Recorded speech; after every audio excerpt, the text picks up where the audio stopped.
You are on Intruders TV, and I'm with Bruce Watkins from PulseLink. And can you tell us just briefly what is PulseLink about? So PulseLink, we're based in San Diego, and we're what's called a fabless semiconductor company. So we make microchips. What our microchips are designed to do is network high-definition content around your house. What I normally like to say in terms of describing what the technology will do for consumers, when I'm talking to my friends that aren't in technology, I say, well, let me describe two use cases that we all have in our house, no matter where we are in the world. So we all have in our living room, you've got a television, right? And you tend to have a set-top box, whether from cable or satellite or an IPTV provider, fiber to the home, something like that. And then maybe you have your PlayStation or your Xbox, you might have an Apple TV or something like that, or a TiVo, some kind of personal video recorder. You've got all these electronic appliances. And they all tend to be sitting on cabinetry somewhere, and then you look back behind that cabinetry and there's a rat's nest of wires that just connects everything up to the TV. Yeah, that's what I mean. It's a mess, and every time you buy something new, you got to move the counter back, and you got to find a way through all the other wires. Well, we can get rid of every single one of those wires but the power cord. So our chipset works wirelessly, but it also works over existing wires. And so the second use case is one of taking those devices that are in your living room or in your family office, like a computer in there, because you always have content on the hard drive of the computer, or maybe you're accessing your television show and recording it somewhere on the hard drive. And what happens if you want to watch that on a TV somewhere in the house?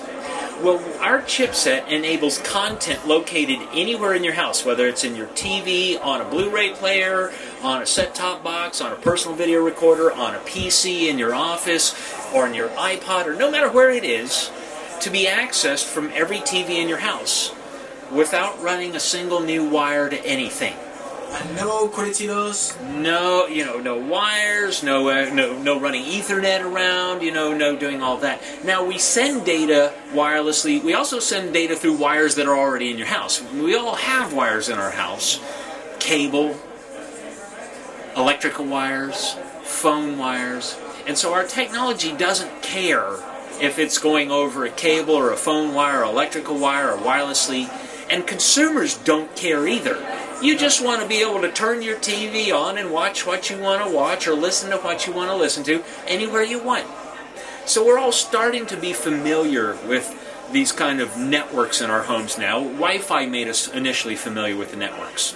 Now, we're not Wi-Fi. Wi-Fi was designed to network your laptop computers to your printers and all of that. The current revolution in consumer electronics, anywhere in the world, nobody would argue, the fastest growth rates, new products are in high-definition television. It's causing us to replace our DVD players. It's causing us to replace our set-top boxes. It's causing us to replace our TVs.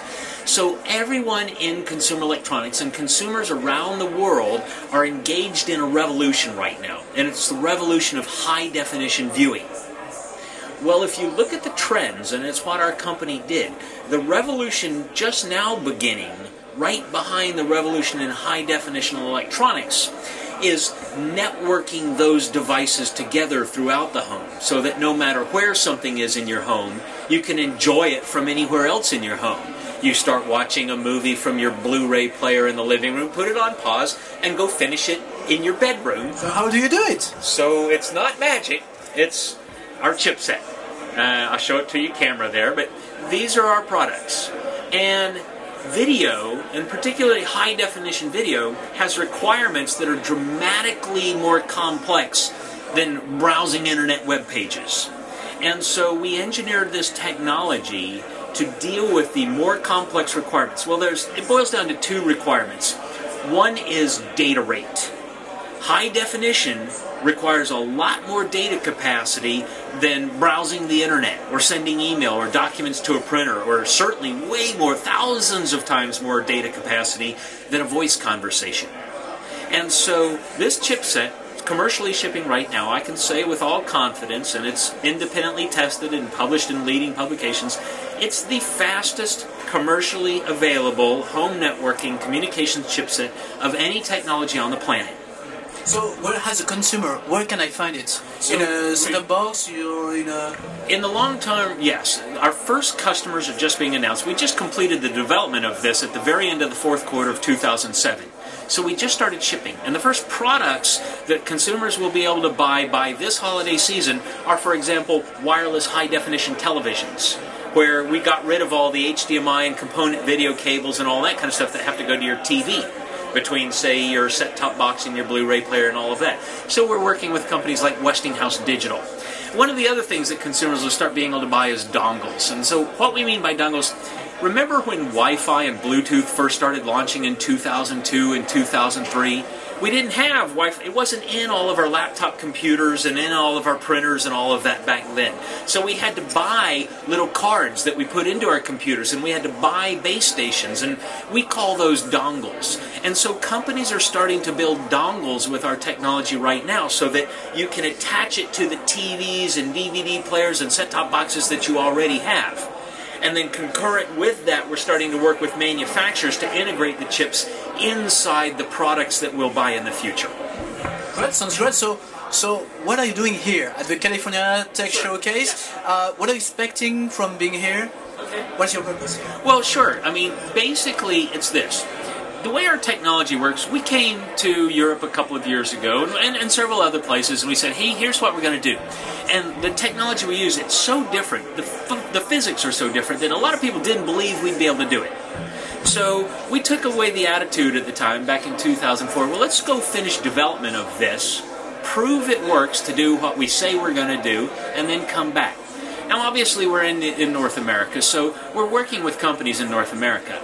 Everything gets built, you know, as far as our chips and reference designs and the platforms and the boards and in Taiwan and Japan and China and all that. So we've got long-standing relationships in Asia because that's where we've been working for years to have our stuff manufactured. But we haven't been in Europe.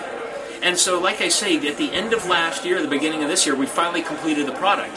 And just as we started to think about how are we going to reintroduce our technology to the European marketplace, we got invited to participate in this conference. And so we're using this conference, you know, we're a very strong company financially. I'm not here raising money as, you know, many of the companies are. Looking for new markets to conquer? Looking for new markets to introduce our technology into, you know, and it comes in, one, designing it into products, two, having cable and satellite and IPTV service providers understand how our technology can increase their revenues and decrease their capital expenditures, because that's what we do for them, and how we can help them tap into the high-definition television revolution.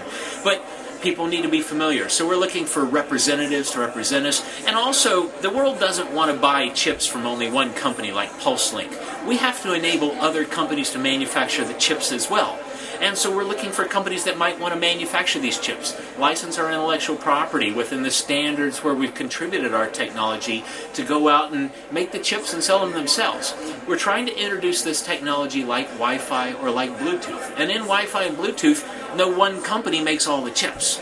So we invented the technology, but we're enabling the market, and we're trying to find European partners, and it really just begins by getting to understand the marketplace and find the right representatives to help us learn and hopefully not trip over too many hurdles. And so far, do you think it's interesting? Have you... Fantastic. Yes, it's been a very good conference for us, and you know, obviously I'd say we're only 20% of the way into it, right, at this early juncture. Right. So, okay, what are your expectations for 2008? What do you would like to accomplish till the end of this year? So, well, 2008, we just started shipping.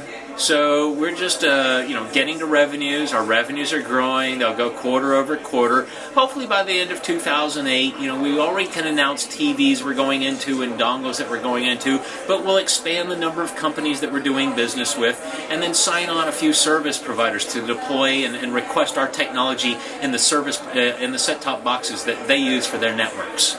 Bruce, thank you very much for all those details about your technology, and hopefully we will see soon a PulseLink logo in all our TVs. Thank you very much. Have a good day. Thank you. Appreciate it.